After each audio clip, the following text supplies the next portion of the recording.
Olá a todos, esse é o trabalho final da disciplina de multimídia sobre P, que ocorreu no segundo semestre do ano de 2023. E o foco dele é o funcionamento de plataformas de videoconferência online, como o Google Meets e o Jitsi Meet.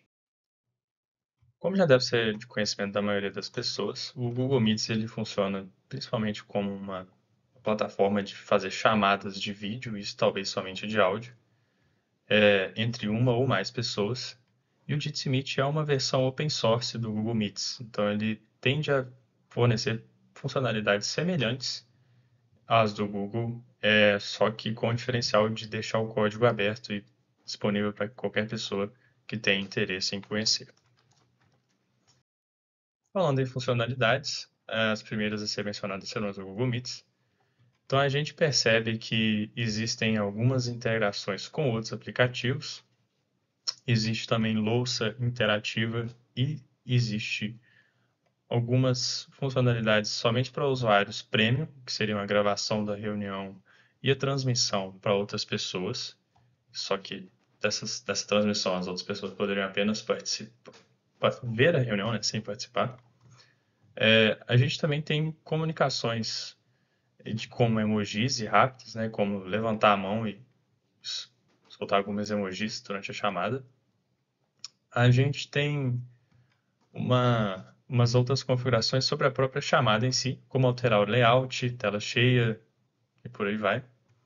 A gente também tem efeitos para a pessoa que coloca a câmera, efeitos de fundo. Nas opções de compartilhar a tela, a gente pode compartilhar somente uma guia, uma janela, né, que seria um programa, coisa do tipo, e a tela cheia. Existe também uma funcionalidade para que cheque se você está ou não lá, caso você fique algum tempo sozinho durante uma chamada.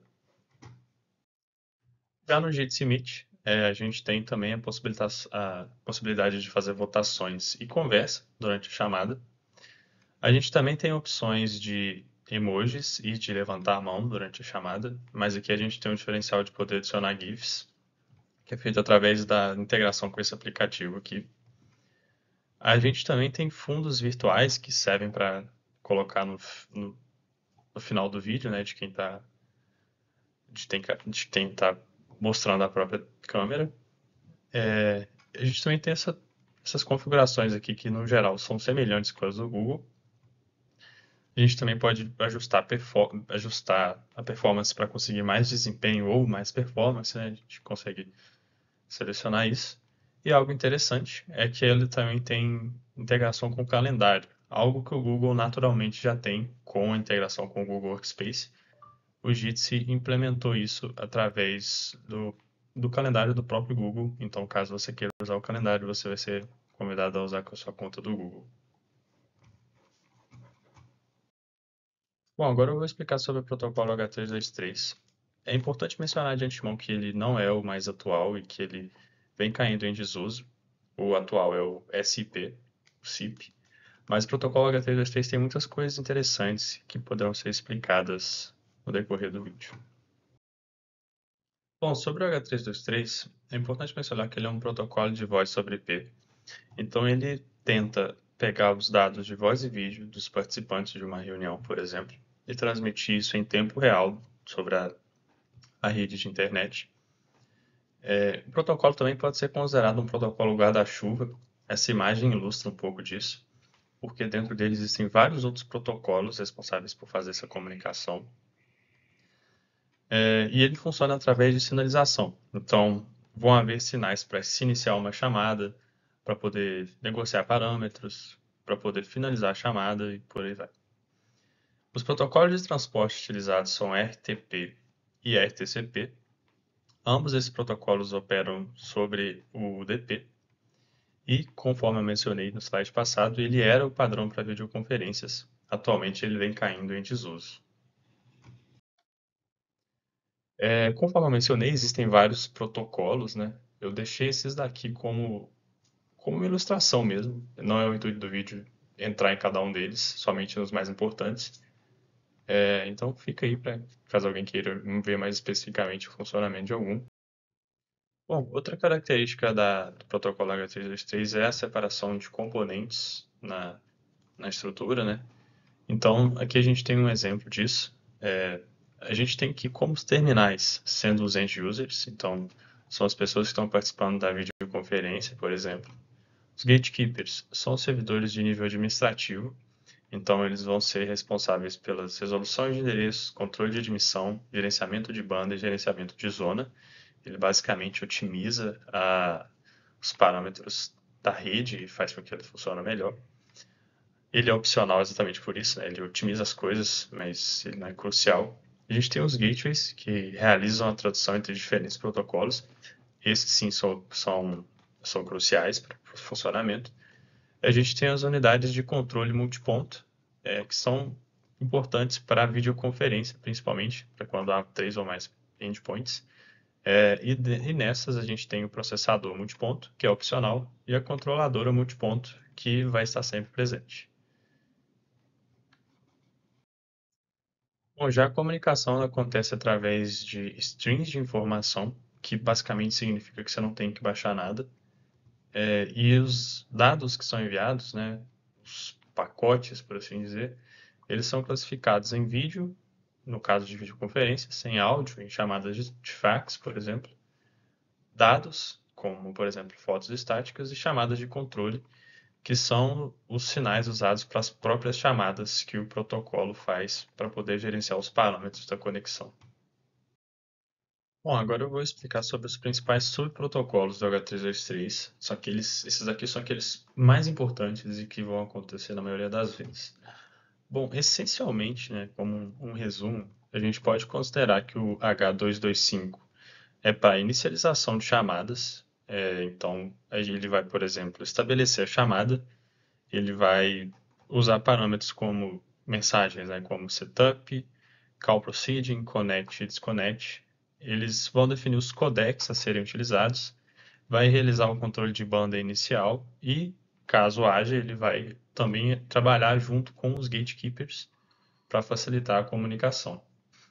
Já o H245, ele é o protocolo que vai ser usado durante as chamadas. Então, ele vai ter uma negociação contínua durante as chamadas que vão estar acontecendo e os parâmetros vão ser atualizados dinamicamente.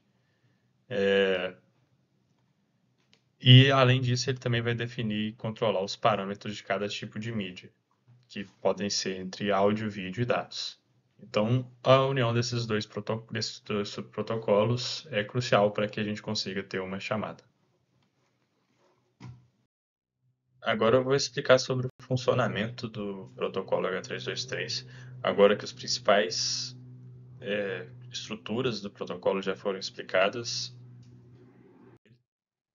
Ele funciona inicialmente através do estabelecimento de conexão, que pode acontecer entre terminais ou entre gatekeepers, mas como gatekeeper é uma estrutura opcional, isso aqui nem sempre pode acontecer. Logo após estabelecida a conexão, começa a fase de sinalização. Então há uma chamada inicial e negociação de parâmetros, e logo depois há o estabelecimento do canal de mídia, que a gente vai ver quanto que cada um consegue fazer, e aqui que entra o protocolo H245. Feito esse estabelecimento do canal de mídia, começa a transferência de dados e a comunicação, e ao fim da chamada, a gente encerra a conexão através também de uma mensagem. Bom, agora eu vou apresentar algumas exemplificações do protocolo H323. A primeira delas é o protocolo H225, conforme já foi mencionado. Ele é o responsável por estabelecer a chamada, né, de maneira simples. Então, aqui a gente consegue ver o uso do protocolo. Primeiro, ele está percebendo se existe algum gatekeeper, né, que são componentes opcionais, só para, né, falar de novo.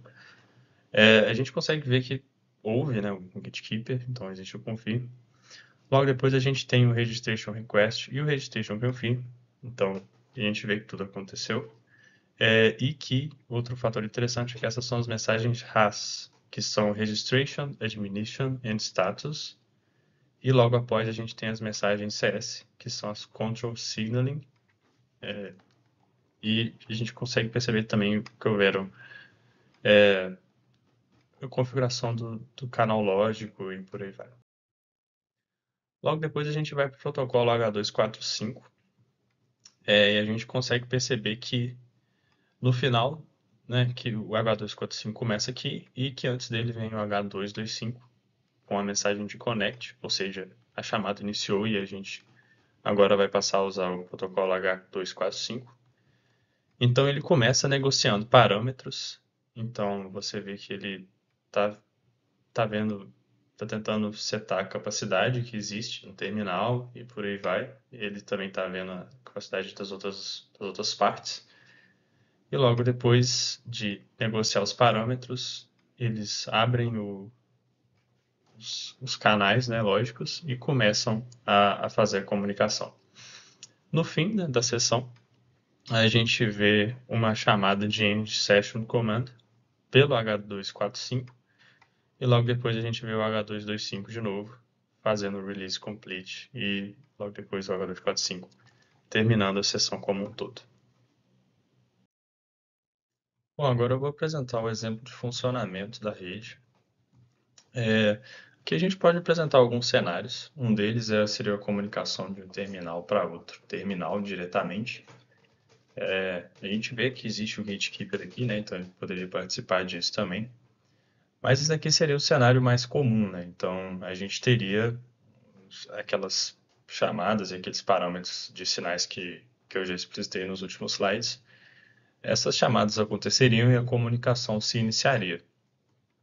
Um outro cenário que seria possível seria a comunicação de um terminal com um telefone, por exemplo, fazendo esse caminho que eu estou fazendo aqui. E nesse cenário a gente teria algumas coisas interessantes, como por exemplo o gateway, que, que teria o papel de fazer a tradução do protocolo H323 para o protocolo H320, que seria utilizado no telefone e nos outros terminais, né, dessa rede. E outra coisa interessante é que a gente passaria por uma rede ISDN. Essa rede ela permite a transmissão de voz, dados e vídeos digitalizados por meio de linhas telefônicas tradicionais e outros meios de comunicação. Ou seja, ele utilizava de linhas telefônicas para conseguir transmitir dados digitalizados. Isso é algo mais antigo. Na atualidade, a gente tem redes que não necessitam mais desse processo, né? Redes que já avançaram isso, mas foi algo bem interessante. O terceiro cenário, então, seria através do MCU, que seria para uma videoconferência, por exemplo. Então, a gente faria o terminal transmitir para o MCU, que por sua vez já fazia o gerenciamento das pessoas que receberiam essa informação. Nesse slide eu explicito as referências que foram utilizadas nesse vídeo.